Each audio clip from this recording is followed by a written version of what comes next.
The question I wanted to ask you to kick off with, it's focusing on 11 million Australians, but will it ease the cost pressures across the board for people going to their GPs?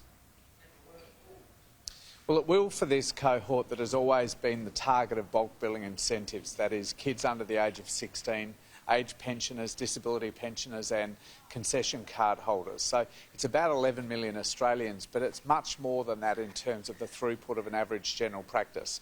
At the practice I was at a couple of hours ago, for example, 80% of their patients will be covered by this bulk billing incentive. Obviously, older Australians, people on disability pensions are more likely to be attending their general practice, as are children. So this is a huge boost in funding for general practice that frankly has been under enormous pressure for about a decade now. But it's also going to make it much easier for those 11 million Australians, many of them low-income Australians, to see a doctor completely free of charge.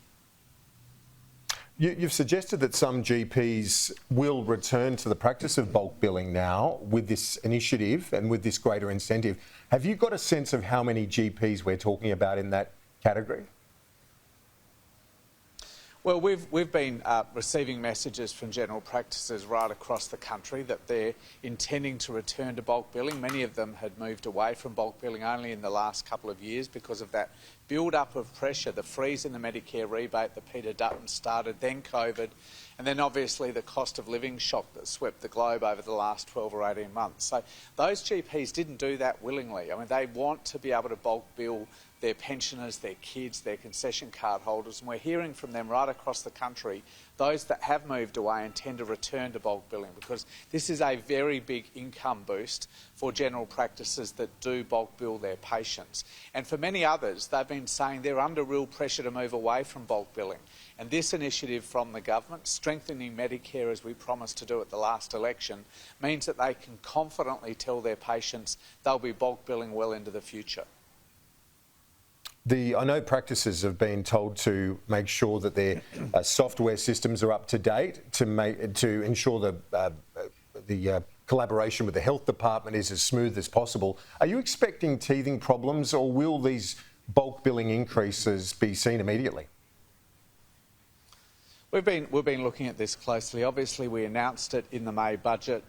November the 1st is the usual date for the introduction of big changes to the Medicare benefit schedule. So there's been substantial time for us to make sure that these software arrangements, the Services Australia arrangements that operate the Medicare system are all in place. And I'm assured that from today, doctors will be able to do this very straightforwardly. Now, the AMA has also recommended today the third increase in GP fees, their schedule of GPs and doctors' fees. Is it reasonable what they're suggesting? Well, they will make the recommendations that their members want them to. I mean, our job really is to put in place a sustainable, affordable, fair Medicare system. That's been a great Labor program or Labor mission for many decades, and we came to office recognising that particularly general practice was under enormous pressure, probably the most parlous state that it's been in the 40-year history of Medicare. And that's not only important for general practice in and of itself, but we know when general practice is suffering, you see that reverberate right through the health system, meaning that many more people are attending emergency departments because they see that as their only option. So we made no apology for putting general practice right at the top of the list of our priorities in health policy, and we delivered on that promise in the May budget, a huge increase in income. So just recognise this, Kieran, for a general practice in the cities, the income they receive for bulk billing these patients for standard consults, a 15 to 20 minute consult, their income goes up today by 34%. In the regions, it's even more. So a place like Dubbo or Cessnock in the Hunter Valley, Whyalla in South Australia, their income goes up by 50%, by half, for bulk billing those patients. And those patients might make up as much as 80% or more of the throughput in their practice. So this is an enormous injection, not just of funding, but I hope also of confidence at a time when general practice has felt under pressure, frankly unloved by governments in Canberra. I hope now they recognise that they have got a government in Canberra that is very much in their corner. Yeah, as you said, you've had this as your number one priority since coming into office. There's also parallel to this what is known as the scope of practice review, I think in simple terms, it's basically to look at the options for nurses and pharmacists, what more they can do in the primary healthcare system. But I guess inherent in what you're saying about the GP's place in all of this, Australians want to have access to their GPs first and foremost.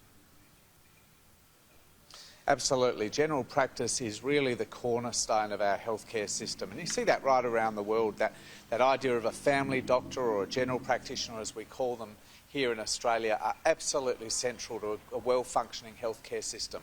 But they also know that the patient profile of today is very different to what it was in the 1980s when Medicare was developed. People with complex chronic disease, which is very common today, need a team of people working to them. So not just a doctor, the doctor will be the leader of the team, but good practice nurses, maybe diabetes educators if they're one of the millions of Australians with type 2 diabetes, different allied health professionals as well, and we know that pharmacists can deliver more primary care services than they're currently allowed to do. So I've said at a time when countries around the world, including ours, are really struggling with the supply of workforce in health, but demand continues to go up. It doesn't make sense not to have everyone utilising the full range of their skills and their training and their experience. And that's what this review, to unleash the potential of all of our health workers, is aimed at doing. Well, a significant day in health. We appreciate your time, Minister. Thanks so much.